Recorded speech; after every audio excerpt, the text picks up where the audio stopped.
ओम नमो भगवते वासुदेवाय। जय माता रानी। दोस्तों, आप देख रहे हैं आपका अपना YouTube चैनल व्रत त्योहार टोटके। मैं हूं आपके साथ रिमझिम शर्मा।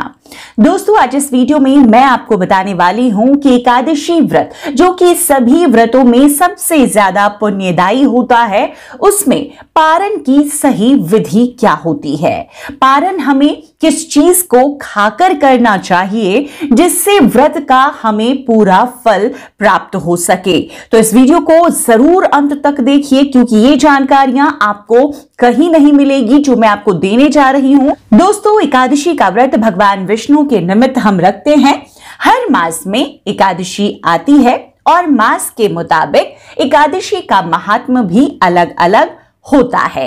एकादशी व्रत करने के लिए जो नियम है वो दशमी तिथि से ही हम मानने शुरू कर देते हैं, जो कि द्वादशी तिथि तक मानने हमें होते हैं। दशमी से लेकर द्वादशी तक व्रत के नियमों का पालन करके ही हमें उस व्रत का पूरा पुण्य लाभ मिलता है। ऐसे में दोस्तों, ये जानना भी बेहद जरूरी है कि एकादशी व्रत के पारण में हमें किन चीजों के सेवन से पारण करना चाहिए। क्या हम सही विधि से और सही चीज खाकर पारण कर रहे हैं, और अगर हम गलती कर रहे हैं तो क्या उसी वजह से हमें एकादशी व्रत का पूर्ण फल नहीं मिल रहा है। दोस्तों, ये जानकारियां बहुत जरूरी है अगर आप एकादशी व्रत करते हैं। शास्त्रों में ये वर्णित है, जो मैं आपको अभी बताने जा रही हूं। जरूर आप अब इसी नियम से एकादशी व्रत का पारण करें। इन्हीं चीजों के सेवन से व्रत को खोलकर हम व्रत का पूर्ण फल प्राप्त कर सकते हैं। दोस्तों, अगर हम साल के 24 एकादशी करते हैं या 26 एकादशी कर रहे हैं, तब भी आपको पारण में खाने वाली चीजों का, किस चीज से पारण करना है, इसका खास ख्याल रखना ही चाहिए पूर्ण फलों की प्राप्ति के लिए। अगर आप चुनिंदा एकादशी व्रत कर रहे हैं, तब भी आपको जरूर ध्यान देना है कि आपको इस मास की एकादशी में जो आप कर रहे हैं, उसमें आपको क्या खाकर पारण करना है।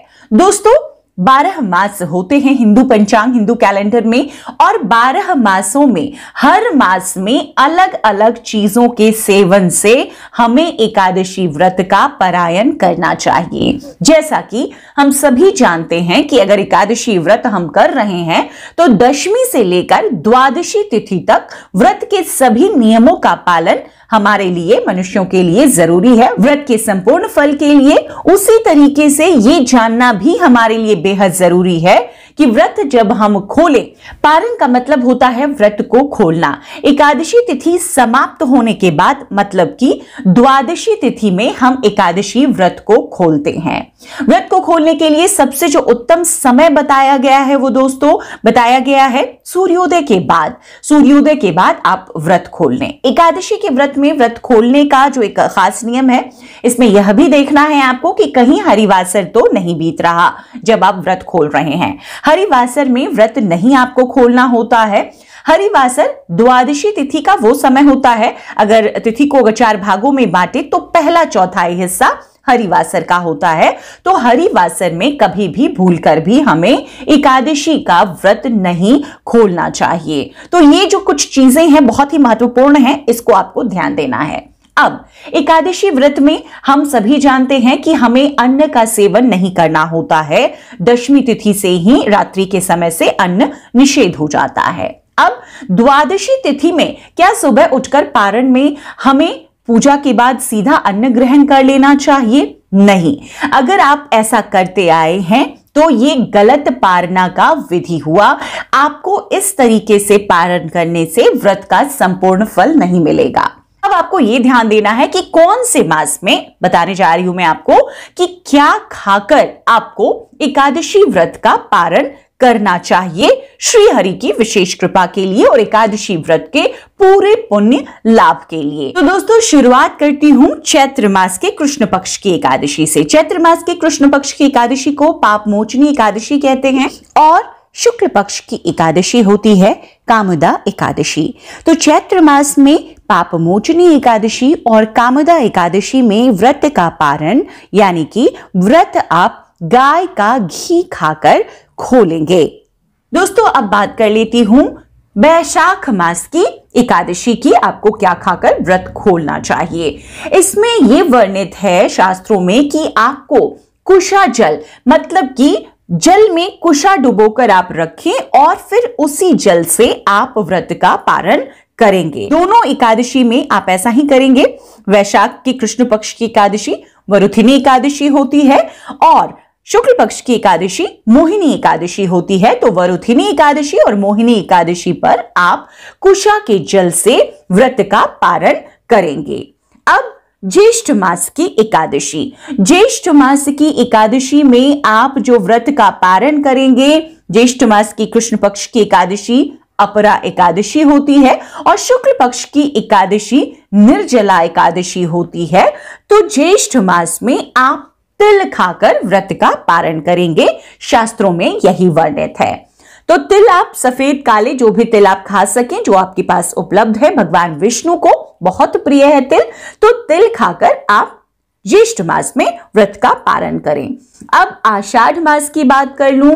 आषाढ़ मास के कृष्ण पक्ष की एकादशी होती है योगिनी एकादशी और शुक्ल पक्ष की एकादशी होती है देवशयनी एकादशी। तो योगिनी एकादशी और देवशयनी एकादशी में आप जौ का चूर्ण, जौ का चूरमा बना करके उसी से व्रत का पारण आपको करना चाहिए।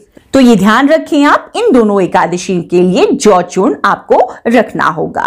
अब श्रावण मास की बात कर लूं। सावन के महीने में कृष्ण पक्ष की एकादशी आती है कामिका एकादशी और शुक्ल पक्ष की एकादशी आती है श्रावण पुत्रदा एकादशी। अब इन दोनों एकादशी में आपको जो व्रत का पारण करना है वो दूर्वा खाकर करना है। तो श्रावण मास में आप दूर्वा ग्रहण करके व्रत का पारण करें। अब इसके बाद बारी आती है भाद्रपद महीने की, जिसे हम भादो भी कहते हैं। तो भादो में कृष्ण पक्ष की एकादशी अजा एकादशी होती है और शुक्ल पक्ष की एकादशी परिवर्तनी एकादशी होती है। जो ऐसा माना जाता है कि देवशयनी एकादशी के बाद परिवर्तनी एकादशी पर ही देव करवट बदलते हैं। इन दोनों एकादशियों में आपको पेठा ग्रहण करके व्रत का पारण करना चाहिए। भादो मास के बाद अब अश्विन कृष्ण एकादशी और अश्विन शुक्ल एकादशी की बात कर लूं। कृष्ण एकादशी अश्विन मास में इंदिरा एकादशी आती है और शुक्ल एकादशी जो है वो पापांकुशा एकादशी होती है। तो इन दोनों एकादशी में आप गुड़ खाकर व्रत का पारण करेंगे।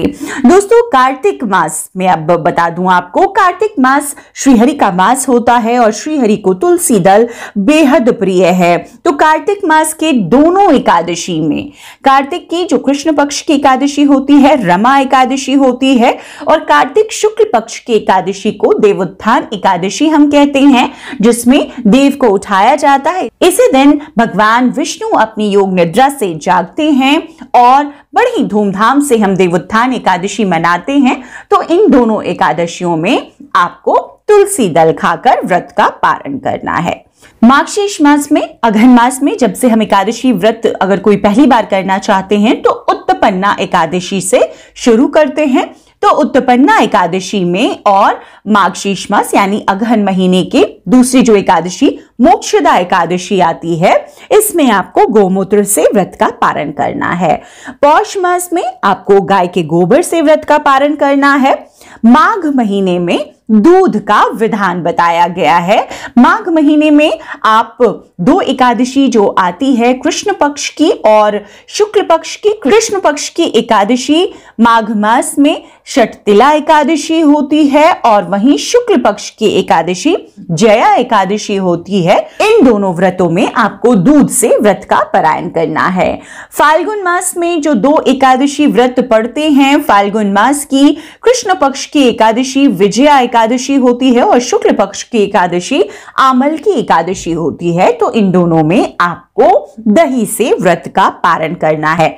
तो चैत्र मास से फाल्गुन मास तक आपको पंचगव्यों का वर्णन है। इन्हीं में से एक एक चीजों का आपको हर मास में पारण करना चाहिए। तो ये विशेष विधान होता है एकादशी व्रत में पारण का। इन्हीं चीजों से आपको व्रत का पारण करना चाहिए संपूर्ण फलों की प्राप्ति के लिए।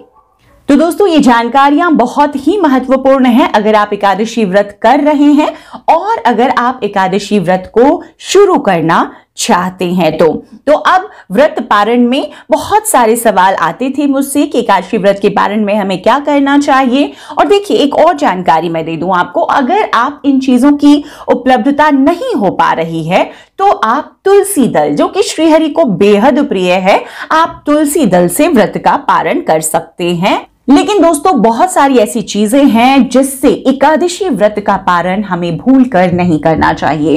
एक अलग से वीडियो मैं आपके लिए तैयार करूंगी कि एकादशी व्रत के पारण में आपको किन चीजों को एकदम वर्जित रखना चाहिए, व्रत उससे खंडित हो जाता है, पूर्ण फलों की प्राप्ति नहीं होती है। तो दोस्तों उम्मीद करती हूं कि ये जानकारियां आपके लिए बहुत ही उपयोगी साबित होगी। इससे पहले भी मैंने आपको एकादशी व्रत की संपूर्ण पूजा विधि का वीडियो आपके साथ शेयर किया हुआ है। एकादशी व्रत के लिए क्या नियम है जो हमें जरूर मानने चाहिए, वो आपके साथ शेयर किया हुआ है। आज इस वीडियो में मैंने आपको बताया कि पारण में किन चीजों का हमें सेवन करना चाहिए, तभी व्रत का पूर्ण फल हमें प्राप्त होता है। अगर वीडियो पसंद आए तो जरूर लाइक कीजिएगा, आगे ज्यादा से ज्यादा लोगों तक शेयर कीजिए, उन तक भी ये जानकारियां पहुंच सके। दोस्तों अगर चैनल पर नए आए हैं तो इसी तरह की जानकारियों के लिए चैनल को सब्सक्राइब भी जरूर कर लें। किसी भी तरह का सवाल आपके जहन में आ रहा है एकादशी व्रत से जुड़ा हुआ, आप मुझसे कमेंट बॉक्स में कमेंट कर जरूर पूछें। वीडियो अंत तक देखने के लिए बहुत बहुत शुक्रिया। जय माता रानी दोस्तों।